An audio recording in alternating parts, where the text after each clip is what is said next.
السلام علیکم ورحمۃ اللہ وبرکاتہ۔ کھجور کا سالن، سنت نبوی اور جدید سائنس۔ آپ صلی اللہ علیہ وسلم نے ایک روٹی کا ٹکڑا لے کر اس پر ایک کھجور رکھی اور فرمایا یہ اس کا سالن ہے، اور نوش فرمایا۔ یہ بات شمائل ترمذی میں ہے۔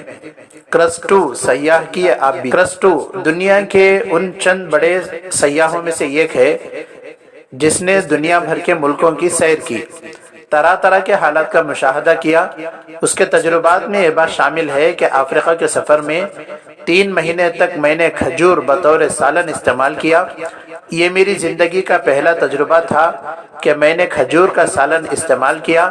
سفر بہت کٹھن، منزلیں بہت دشوار تھی، لیکن اس کے باوجود مجھے کسی قسم کی تھکن محسوس نہ ہوئی۔ اللہ تعالی ہم تمام کو پیارے حبیب صلی اللہ علیہ وسلم کی ان سنتوں کو اپنانے کی توفیق عطا فرمائے، آمین۔ پیارے حبیب صلی اللہ علیہ وآلہ وسلم پر ایک بار درود کا نذرانہ ضرور پیش کریں۔